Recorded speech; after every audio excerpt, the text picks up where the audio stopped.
자, 경고계통.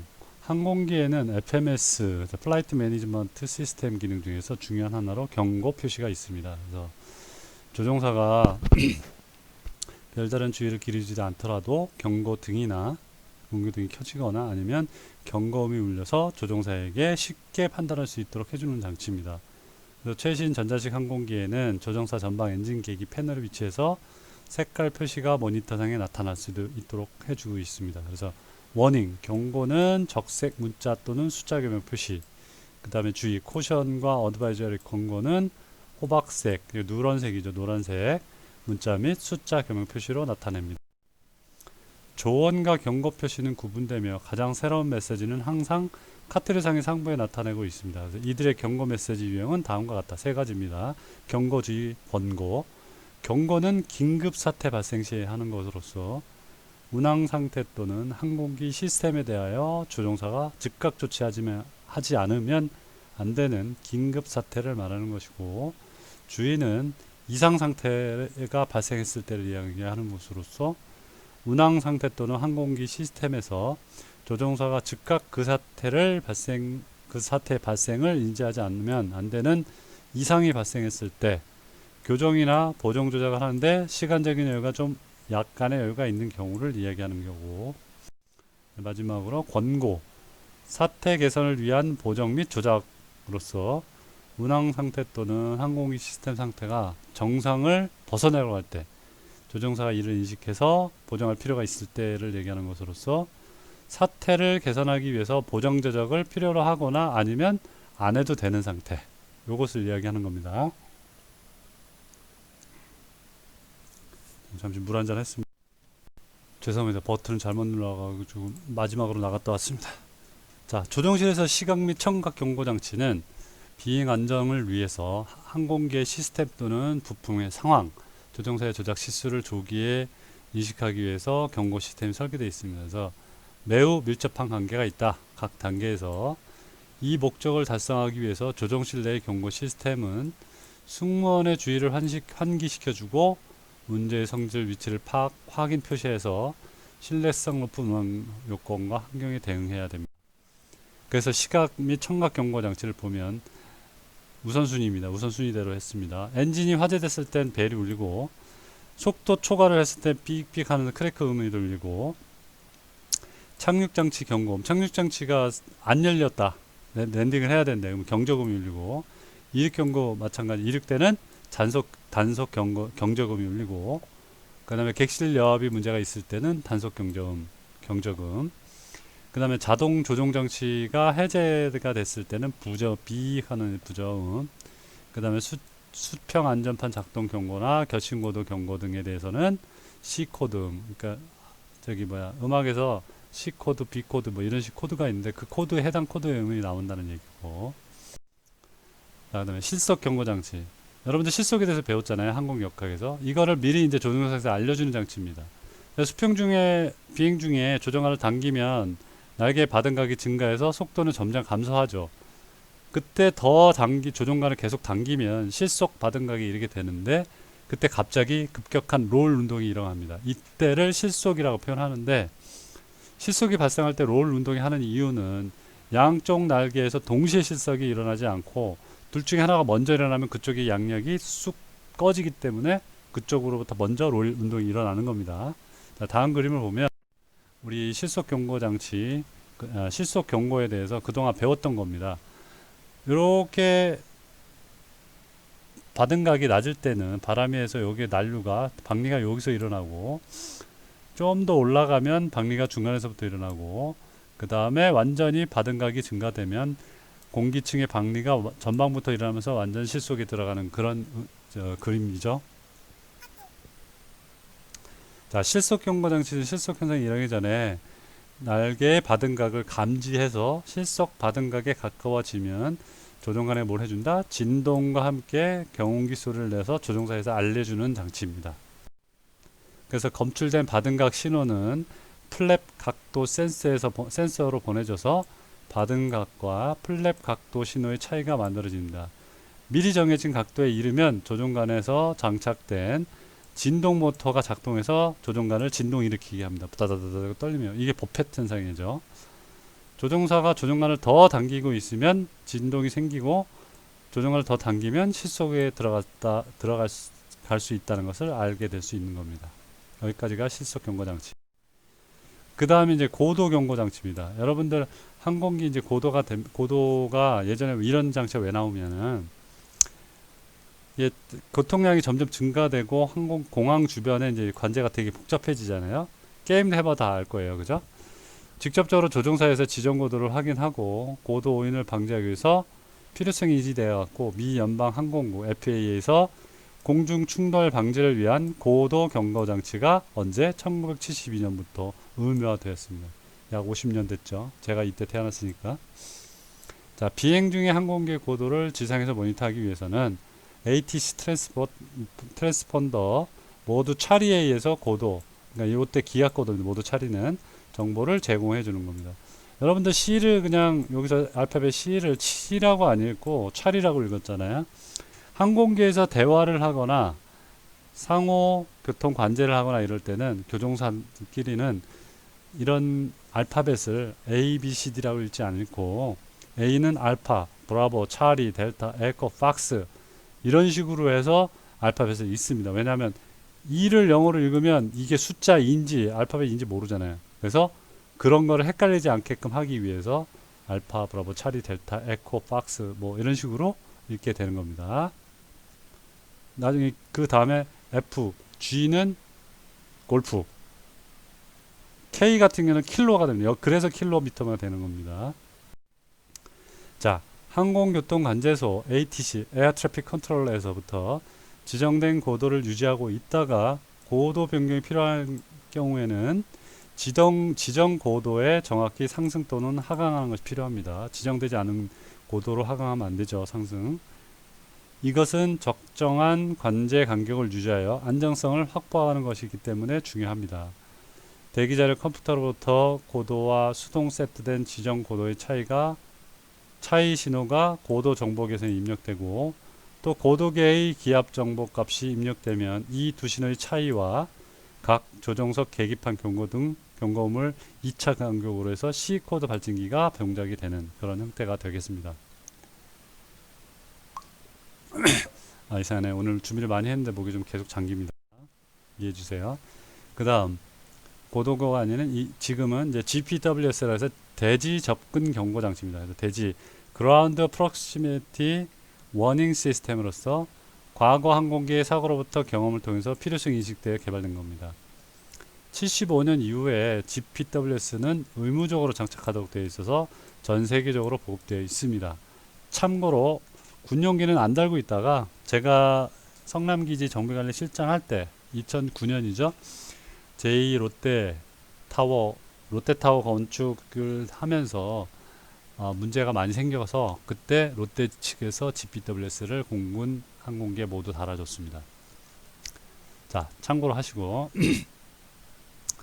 다음 페이지 보면 나오는데 시스템의 구성 및 개요를 나타낸 것으로서 대지 접근 경고를 컴퓨터를 중심으로 해서 대지 이상 접근을 감지하는 중요한 파라미터를 공급하는 전파고도계, 대기자료 컴퓨터, 그 다음에 글라이드 슬로프 수신기, 양가기치, 플래비치 등을 관련 시스템을 구성하고 있고 경고 출력으로는 경고등과 경고음이 있습니다. 그래서 GPWS 경고 컴퓨터는 항공기 대지에 이상 접근을 할 때 그 원인별로 7가지 형태로 나누어서 모드를 설정합니다. 그래서 모드 1은 강하율이 너무 크다. 모드 2는 지표 접근율이 너무 크다. 그 다음에 모드 3 이륙 후의 고도 감소가 너무 크다. 그 다음에 모드 4 착륙은 하지 않았으나 고도가 좀 많이 부족하다. 모드 5 글라이드 슬로프의 밑에 편의가 지나치다. 고도의 음성이 크다. 전단풍의 검출 기능이다. 이런 것들이 7가지가 되겠습니다. 전파고도계가 항공기하고 지상 간의 거리만을 측정하기 때문에 오직 아래만 보고 수신을 합니다. 그래서 진행 방향 앞에 어떤 장애물이 있는지는 보지 못해서 경고를 내지 못하는 단점도 있습니다. 또한 착륙을 위해서 플랩이나 착륙 장치를 내리고 활주로에 진입하면 지상에 접근하는 거니까 경고음 주겠죠. 그래서 이때는 끄고 착륙을 해야 된다는 그런 단점이 좀 있습니다. 그 다음 이제 가장 중요한 ACAS 항공기 충돌 방지 시스템입니다. 공중 충돌이죠.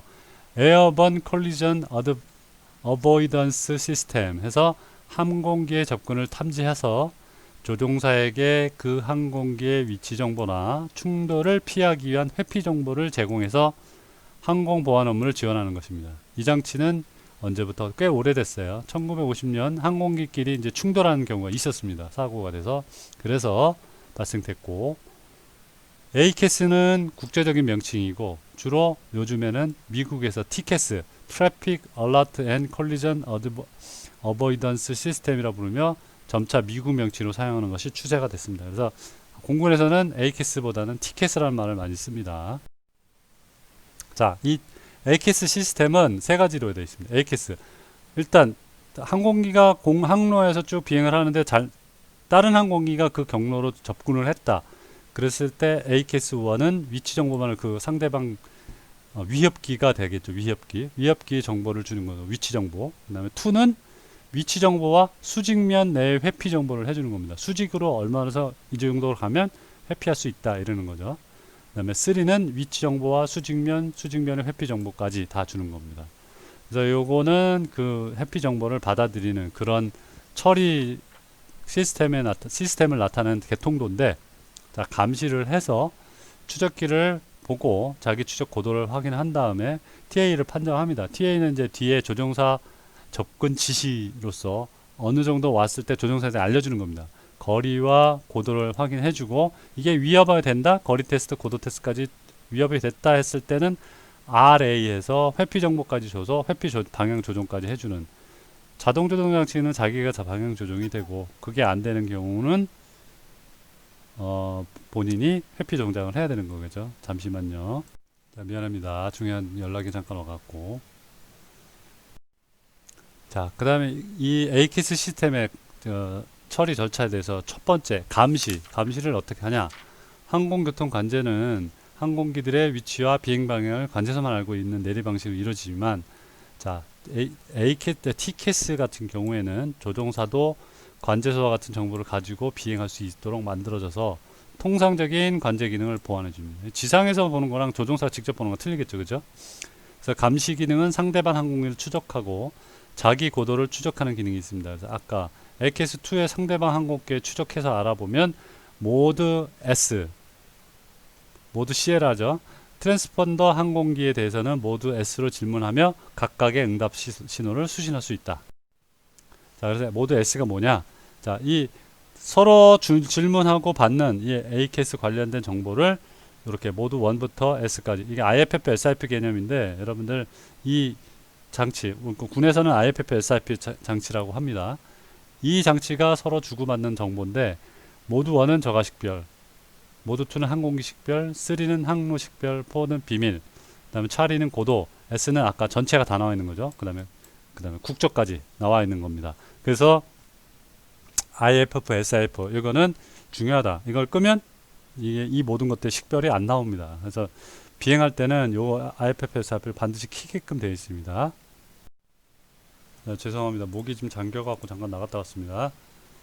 이카오는 항공기가 공항을 중심으로 반지름 반경 64km 이내의 영역에서 같은 고도로 4.8km의 거리로 접근하고 있다 하여 비행할 때는 그 외의 공역에서 8km 이내로 접근하는 것을 근접 사고 비행으로 간주를 합니다. 그래서 이게 계속 모니터를 하는 거죠. 자, 이카오는 국제 민간 항공기구에서 인터내셔널 시빌 에이비에이션 오르가니제이션이 되겠습니다. 그래서 TCAS 감시 영역을 다음 페이지 그림이 나와 있는데 그걸 보시면 주변의 공간을 말하는 겁니다. 자, 보시면 위치 정보입니다. 자, 항공기가 비행하고 있는데 반경 몇 피트, 여기서 이제 마일로 되어 있죠. 반지름 3.3 마일, 노티컬 마일. 여기는 반지름 20 노티컬 마일 이렇게 되어 있고, 역시 마찬가지 고도로 플러스 마이너스 1200 피트, 여기는 플러스 마이너스 8700 피트 이렇게 되겠습니다. 그래서 완전 요 바깥에는 위협 없는 항공기, 그 다음에 요 안으로 들어왔을 땐 근접 항공기, 또 그 안으로 들어왔을 땐 접근 경보 대상이 되고, 빨간색 완전히 안으로 들어왔다 그럴 때는 회피 지시 대상에서 서로 회피합니다. 만약에 정면으로 이렇게 완전히 충돌한다 그랬을 때는 무조건 우상향으로 비행하도록 되어 있습니다. 죄송합니다. 자꾸 나갔다 갔다 들락해서 빨리빨리 끝내려고 하니까 더 자꾸 틀리네요. 자, 추적하고 있는 상대방 항공기가 자기에 대해서 충돌할 위협이 있는지를 판정해서 두 개의 테스트를 합니다. 그 테스트가 뭐냐? 거리 테스트와 고도 테스트입니다. 그래서 대상 항공기가 자기에 대해서 어떤 작은 거리에 있는가, 아니면 거리 내에 들어오기까지 약 25초입니다. 이하에 있는지를 판정하는 것이고, 대상 항공기가 어떤 작은 고도 차에 있는지를 판정하는 것이 고도 테스트가 되겠습니다. 이제 그림을 보면서 이따가 나올게요. TCAS 거리 및 고도 테스트 개념들을 나타내는 것입니다. 이때는 약 300노트로 접근하는 한다고 가정하는 경우를 얘기하는 것이고, 그래서 대상 항공기가 위협기다 라고 판정되면 위협기와 최고 접근 고도에서 고도를 계산하고, 이 고도차가 안전간격 이상으로 동시에 ACAS기에 현재의 수직면의 운동에 미치는 영향이 가장 적은 수직면의 회피 정보를 선택하게끔 됩니다. 그래서 40초 이내에 충돌 회피 장치를 장착한 항공기가 충돌 공유 이내로 들어올 때는 적군 지시 TA에서 이걸 보내주고, TA 정보를 보내주고, 침입기가 약 25초 이내로 충돌 회피 장치를 장착한 항공기가 충돌 공유 이내로 들어왔다라 했을 때는 RA 지시를 해줍니다. 자, 보시면 위협 판정입니다. TA 지시 아까 40초라 그랬죠? 자, 내가 항공기가 이렇게 티켓을 장착한 항공기가 가고 있는데 이쪽으로 들어옵니다. 요거는 시간 기준이 되겠습니다. 타임 크리테리온이라고 그러는데 시간 기준, 여기는 고도 기준이 됩니다. 그래서 서로 충돌한 영역으로 들어온다. 그럼 40초 이내로 들어왔다 그럴 땐 TA 접근 지시가 되고, 그 다음에 아래 25초 이내로 들어왔다 그럴 땐 25초 이내에 충돌한다는 의미죠.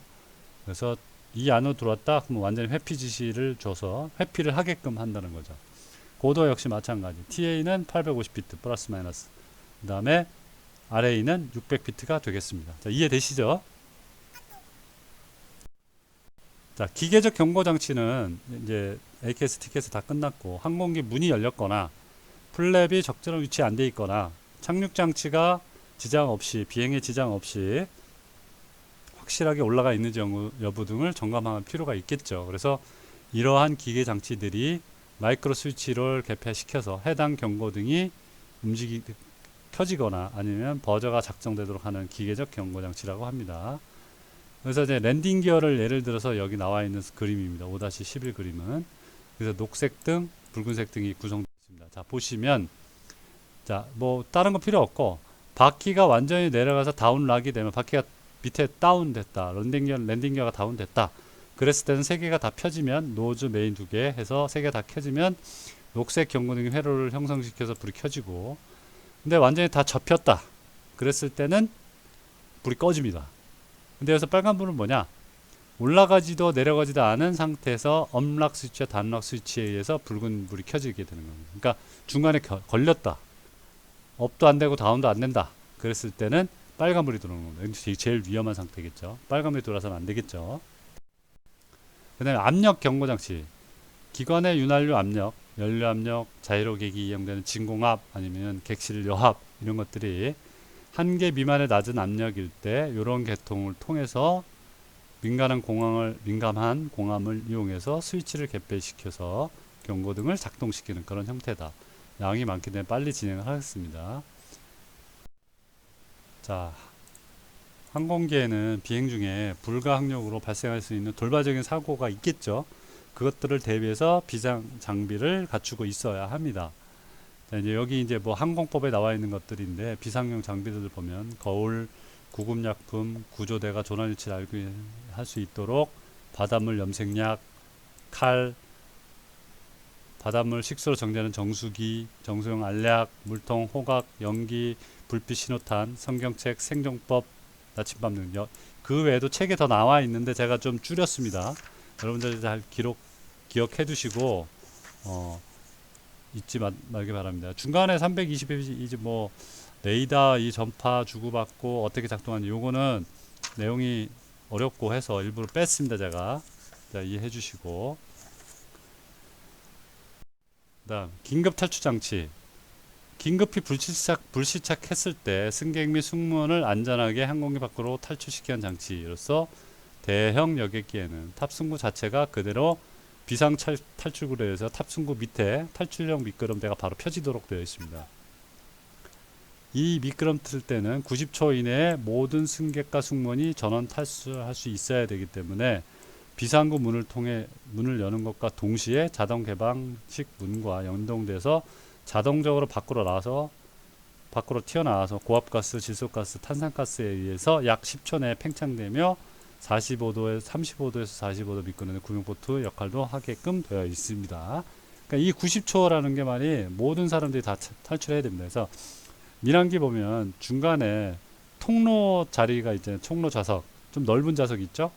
양옆에 문이 있는데 엑시트, 비상구. 거기 문이 넓은 이유가 90초 이내에 탈출을 해야 되기 때문에 넓은 이유입니다. 그래서 평상시에는 탑승을 안 시킵니다. 그게.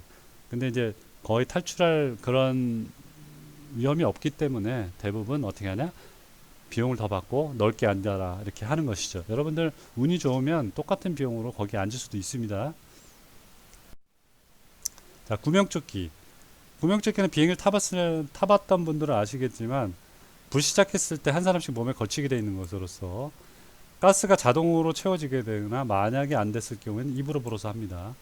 또 야간일 경우에 대비해서 어깨 부분에 해수 전지로 점등하는 표지등이 있고, 그래서 구명조끼에는 소형의 이산화탄소 병 2개에서 조끼를 팽착시키는 일반용과 병 1개에서 조끼를 팽착시키는 유황용도 있다. 그 다음 구명보트, 라이프래프트 해서 탈출용 미끄럼대가 물 위에서는 구명보트 역할을 해줍니다. 그래서 탈출용 미끄럼대가 전체 승객을 수용할 수 없을 때는 별도의 구명보트가 있어야 되고, 1인용 구명보트는 낙하산에 멜빵에 부착되어 있고 5, 6인승과 25인승 구명보트는 비행기 동체에 적당한 위치에 탑재되어 있다. 대부분 도어 옆쪽에 있습니다.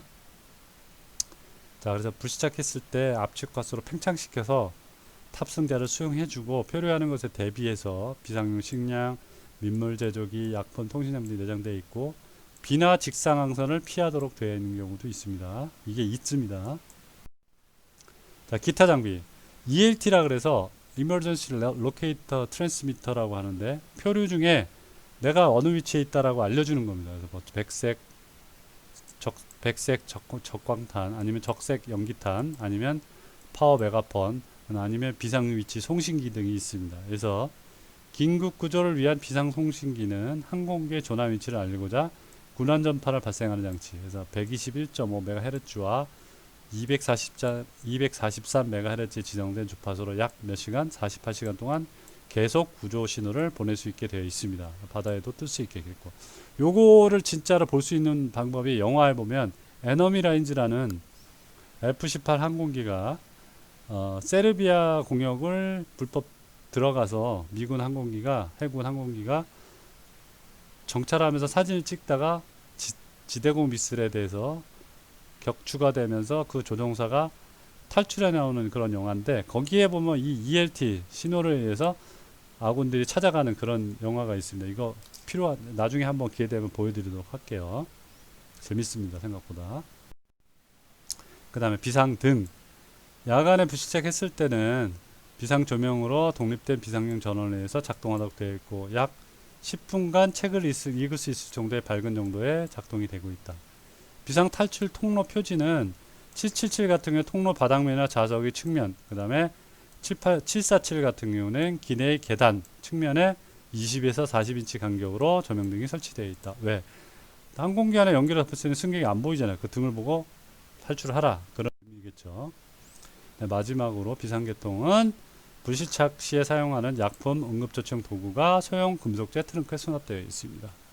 내용물에 대해서는 항공법규에 자세하게 규정되어 있고 또 마찬가지 구급함은 승객이나 승무원의 부상을 응급처치하기 위한 기구와 약품을 넣은 상자가 되겠습니다. 자, 그 다음에 이제 마지막 장인 6장의 비행기록 장치입니다. 블랙박스라고 하죠. 잘 보시면 요거도 시험에 종종 나옵니다, 여러분들. 그래서 어쩔 수 없이 제가 했습니다. 안 하려고 했는데 좀 있어서 필요한 부분만 발췌했습니다. 자, 항공기의 비행기록 장치는 사고 조사와 사고 예방에 유용한 장비입니다. 그래서 현재 사용되고 있는 넓은 의미에서 비행 기록 장치는 법적으로 반드시 설치되는 블랙박스. 그래서 FDR, 플라이트 데이터 레코더입니다. 조종실 음성 기록 장치는 CVR, 칵핏 보이스 레코더가 되겠고, 뒤에 있는데 나머지는 요 두 가지 종류만 하겠습니다. 대형 항공기의 요구 조건을 충족시키는 기록 장치는 비행 자료 수집 장치에서 FDAU, 플라이트 데이터 애퀴지션 유닛 이 별도로 두어서 비행 자료 기록 장치 FDR과 조종실 음성 기록 장치로 구성되어 있습니다.